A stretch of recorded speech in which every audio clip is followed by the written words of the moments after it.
Governor, we just reported, as did Channel 12, that Rhode Island, that Providence saw 180 teachers leave the district this year, and something like 120 last year. Why do you think that is, and do you think it's a response to the takeover? No, I think that it's a response to the COVID, as I said in my opening comments. We're right on top of that with Superintendent Montanez and along with the Commissioner Fonte Green. We had conversations last week. I told you it was about 69, I think,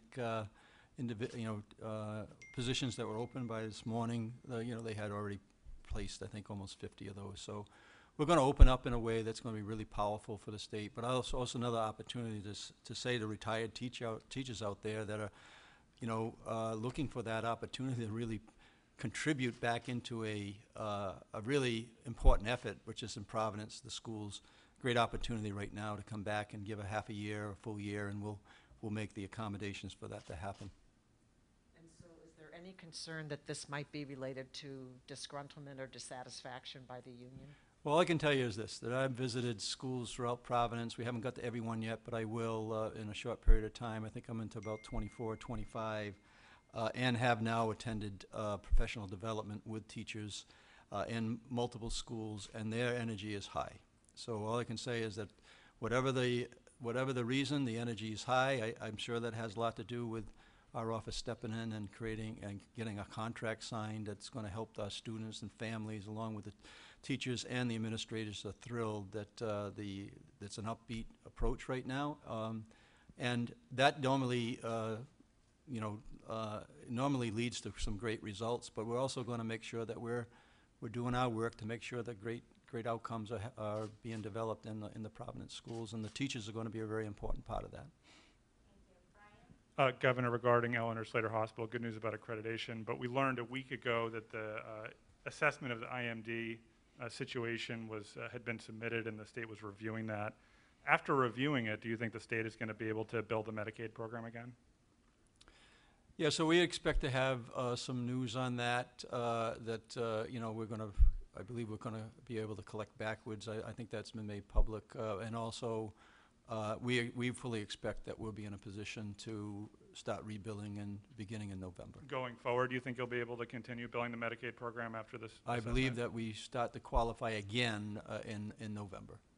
But we are collecting for backtrack, but I believe there's a gap in terms of the collections, but it has base to do with the patient count. But we are accepting new patients, and we expect that will be under a situation where we'll be able to bill and collect. No worries. Governor McKee, as always, a quick two-parter. Rhode Island housing. Despite the fact that thousands of people are attending in-person sporting events around the country, Rhode Island Housing's offices continue, according to their website, to remain closed to the public. This despite a terrible backlog in processing challenging forms in which there is multilingual support often necessary and requires technical background. Is it time for Rhode Island Housing to get serious about this and get to work and maybe mix in a little overtime? Is there any sense of urgency from them whatsoever? Well, I think there is. Like I said, we're still working through some of the federal guidelines. I think we're a little over $20 million that's been dispersed. We still believe that there's a great deal more need than that. And we need to, like I said before, I don't think we want to be breaking the rules, but bending the rules at this point in time makes all the sense in the world to me. We've made that known to the Housing Authority. Interestingly enough, we're starting to work with the courts, as I said last week, and we're going to pursue a strategy to make sure that people who may be imposed on that eviction, the fact that it has sunset, that they shouldn't be out of an apartment for any reason at all right now with the funds we have.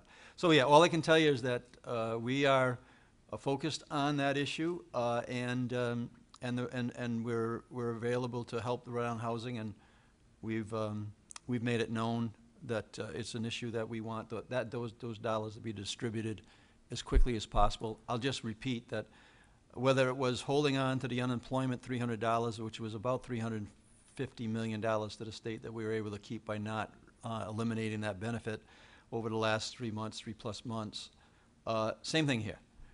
if we've got money to distribute to the people in the state of Rhode Island, that circulates, that's good for our economy. We need to make every effort we can to get those dollars into people's hands that need the help, but also into the people's hands so that the economy can benefit from that.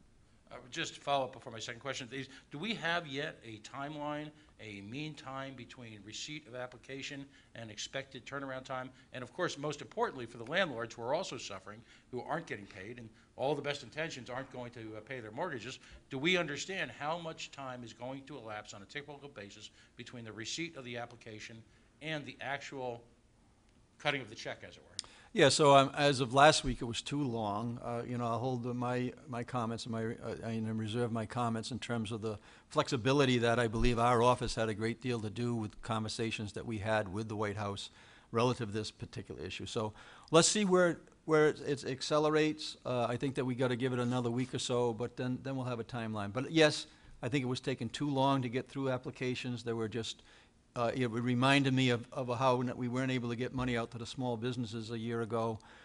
Same thing there, but I think that we've cut through a lot of the red tape. Let's see where that happens, and then we'll evaluate the situation, over the next week or so. And finally, there was a significant protest presence at this Saturday's water fire, ironically from the very people that were being feted, if you will. If there are reports out there that people with existing and pre-existing medical conditions who had been advised not to take the vaccine legitimately are not getting sign-offs from their doctors to get an exemption, or being asked to go to specialists to get them. Is in fact the Rhode Island Department of Health, or have you authorized, or has anyone authorized the Rhode Island Department of Health to put pressure on doctors not to give legitimate medical exemptions? Well, first, I was very pleased to see the overwhelming response at water fire on Saturday night was an appreciation of our first responders. And as far as the issues that you just talked about, we're still looking at that. I'm not inclined to want to see people lose their jobs over this issue, but I am inclined to make sure that people know how important it is to get vaccinated. Governor, in the Providence Journal, there's a report that the state will be extending the vaccination deadline for some of the healthcare workers past October 1st. Just looking to confirm that with you. What's just the latest on a set date? I know I have a meeting today at 5:30 to discuss issues related around the healthcare workers. Other than that, I really don't have any comment.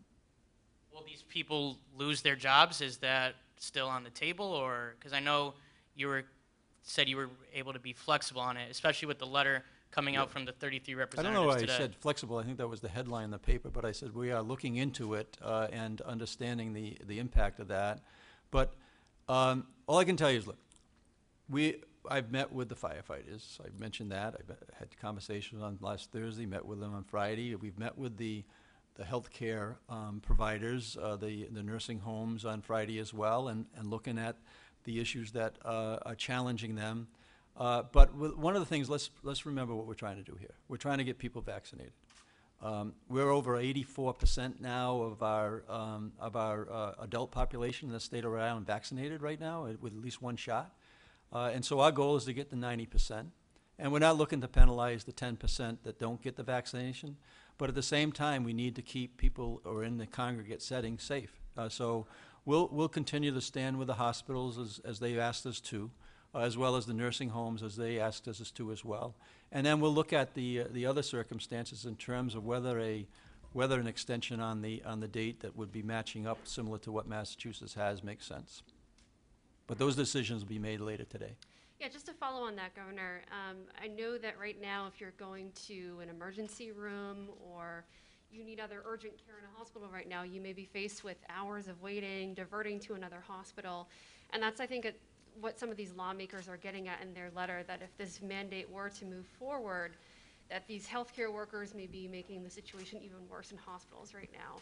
Do you have any idea of how many healthcare workers would stand to lose their jobs if this mandate moves forward on October 1st? Well, I do know that the overwhelming majority of healthcare workers are vaccinated. We'll get the percentages there. We're talking about a group that's important that has yet to be vaccinated, but that doesn't mean they're not going to become vaccinated. And we're in conversations with the hospitals as well as the healthcare facilities as well as the firefighters, which have indicated one Friday that they had well over 86, about 86% of their firefighters that were vaccinated, so about 150 were unvaccinated. So we're going to keep on working our way through this. The issues, it kind of reminds me a little bit about when we had the Thursday press conference out at URI. I just want to thank URI again and let the public know that our universities have stepped up in a big way. 94% of the people at that university are vaccinated before they get on campus. Could you imagine if we didn't work with the universities in terms of getting vaccinations up to a level where we have 60,000 of our own students going to our universities in the state and another 40 to 70,000 students coming in from out of state and out of the country if we didn't know that they were vaccinated. So the vaccinations provide the comfort level that we need to know that we're going to be able to overcome this Delta variant that we are overcoming. I mean, just look at the data and the stats that I looked at. You know, we continue to have some of the lowest death rates relative to COVID in the entire country, as well as lowest hospitalization rates due to COVID in the entire country, along with the lowest infection rates, where we were the highest infection rates in the country and the world at one time. And we're building on the vaccinations, and that's what's helping us a great deal control the situation. So we're going to keep a close look on the issues and listen to the management at the hospital levels, the healthcare, home levels, the congregate care levels, and we're going to make sure that we address so that there is adequate staffing. But one of the things we have to do is curb this virus, and you do that through the vaccination. So taking a strong stand, as the universities have and others, is only to a benefit of ours. The hospitals have done the same thing, right? So we'll be talking to them and making sure that people get vaccinated, and those who don't, we have to kind of work in a way that protects them, but at the same time, we got to protect the very people that we're trying to keep healthy.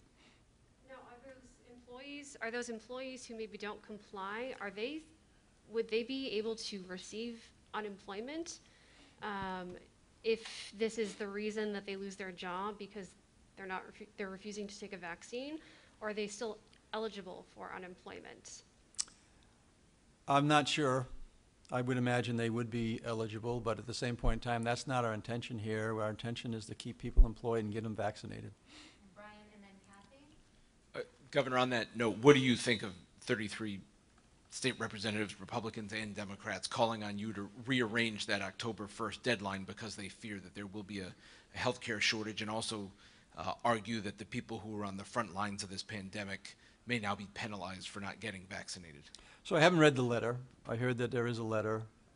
Certainly I take anybody's input, in terms of what they feel as though we should be doing as, out of our office. And we'll filter that. And, everybody's important in terms of what they're telling us. We filter that through, but eventually, we have to make the decision. I have to make these decisions, and I will. And so we're going to keep the health as a priority in the state of Rhode Island, and we're going to make sure that as many people get vaccinated as possible in the state of Rhode Island. So is there any room for movement? Could anything sway you, or do you just believe that being vaccinated, as healthcare workers are for other things, is just part of the job? No, of course. As I mentioned earlier in my comments, Massachusetts has a little different deadline than their healthcare workers than we have. We're going to do what's in the best interest of the safety of the people in the state of Rhode Island. Well, that's probably a good segue. The lawmakers said specifically, are you willing to amend your rules? Are you willing to? You said a few minutes earlier, a decision to be made later today. Who are you meeting with, and what decision is going to be made later today? We have our regular meetings daily with the health department and our office. Those continue every single day. That'll certainly be a subject of conversation today in terms of where we are right now. And again, I want to repeat this, is that we are in a good spot. And I've been saying this for several weeks. Our numbers are strong, and our people in the state of Rhode Island are safer here. Rhode Island's perhaps one of the safest states in the country relative to COVID right now. So we're going to keep it that way, and we're going to make our decisions based on what's in the best interest of all the people in the state of Rhode Island and and with the health being a priority, the economy being an important issue, as well as reopening our schools. We're right in the middle of reopening our schools. I think that that's an area that we really need to stay focused on, and we will. I'd like to also follow up on some of your answers so far on Eleanor Slater. Number one, when you said the Joint Commission would be returning in 6 to 8 months, is that the normal course of events, or have they put some sort of a condition or additional finding on the restoration of full accreditation? And a second piece to that, in your answer to Brian, you said we're going to start trying to get Medicaid again. We were allowed to do that back to April 2020, and the only thing we've collected so far is $4.8 million in federal dollars. So is there something in the report that you have that we haven't seen that says we are now in a better position to start collecting Medicaid again? So I haven't seen any report. My understanding is that we're going to be able to collect. We don't know the number amount, but those details will become. I'm sure that Rich Harris will be providing those details as they, as they become absolute, right? In terms of making sure that the information we provide is the information. I'm just saying that I believe, and I have believed for a while, that we would be able to collect in the arrears. It's just a matter of how much, and I believe that we're positioned in terms of collecting in it, going forward as well. I'm not exactly sure of the dates, but it's information that I've said here before, that I believe we can collect a certain amount of dollars in the arrears, and that we will be in a position to collect going forward at some point in time. Can I just pin you down Sure. on what that means? I mean, the reason we didn't for a while or were blocked was because we were viewed as an IMD, Institute for Mental Disease, throughout the entire hospital. Has that been reversed by the Butler team?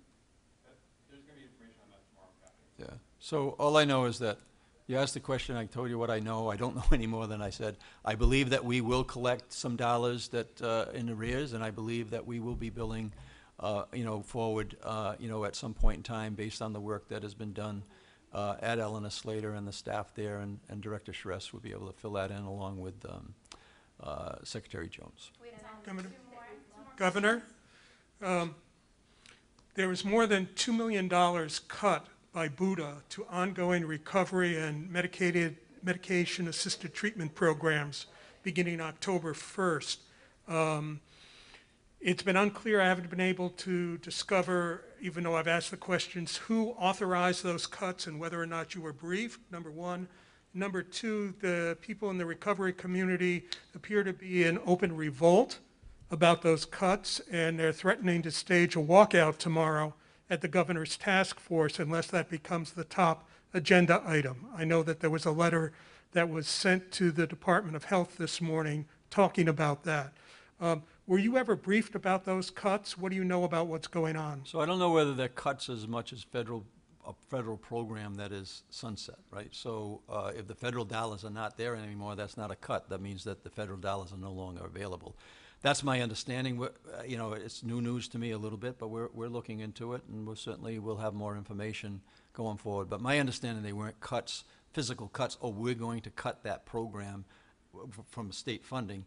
My understanding is that it's sunsetted a federal program, that those funds are no longer available. Well, just as a point, there were programs that were ongoing, that there appears to be other money available that's being spent on other things, and it seems to be that part of the peer recovery coaching program that has been one of Rhode Island's greatest innovations in combating the opioid epidemic is in the process of being dismantled, according to some of the people involved. Yeah. So it seems that it's more than just programs being sunset, but a total revision of what's happening with peer recovery coaching. Well, I think you explained it well. They're not cuts, right? There's a federal program that's expired. That's my understanding, at least when I came over here today, relative to continuation of programs in the help in the addiction area. I'm supportive, so we'll see where it brings us, but they're not cuts. I think that's a very important distinction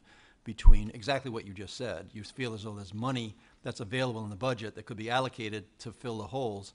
And it's also a lesson learned, too, as we start talking about spending the federal dollars, that if we fund programs and then all of a sudden those programs end because the funding ended from federally, and there wasn't an intention or a plan to actually fill those in with state funds, then the programs can begin, but there's also an end to them because the funding ends. Governor, ILO Group was awarded a more than $6 million education consulting contract by the state. How would you describe to taxpayers what they do for that money? Yeah, I've been wanting the ability to have a core group of people, and along with West Ed, which was another consulting firm that responded to a RFP. What we're doing there is one of our top priorities is reopening schools safely. So we're making, and also reopening our universities. I've been very clear on that. So we have the capacity to help any school district in the state for the full year in terms of providing additional assistance and additional. I was down in Westerly the other day, and we've set up the ILO group with the Westerly School Committee. So I invite any school committee out there that is working their way through safety issues or any reopening strategy in the state. They're available there. So that's 39 communities, 55 different school districts. And in particular, as I mentioned before, I have a strong interest in making sure that the City of Providence schools become that school of choice in their community. And this is, we bring the bandwidth in to do that. And the other piece that is important, which I've said multiple times, is that my plan is to open up an Office for Children, Youth, and Learning, a municipal education department, and any community that wants them. It's going to take a great deal of skill and effort to do that. You just don't wave a wand and have that happen. So both the consulting teams, both the ILO group, as well as the West Ed, are both positioned in a way where we're going to help facilitate the reopening of the schools, and also some long-term strategies that I believe are going to be very successful in terms of, in particular, Providence. We intend to open up 5 of those municipal education departments out of my office until there's a transfer back into the school district. So I'm very pleased. In fact, I think they came a little late. We had to go through a lot of procedure. It's quite a protocol in terms of actually going through that process, one that I believe needs to be streamlined quite a bit. But we're pleased that they've been on board for the last probably month or so. Well, it wasn't in the bid proposal, but ILO Group is made up of former staffers for Chiefs for Change, whose CEO is a longtime ally of yours. Did that connection play a role at all in the state support of that bid?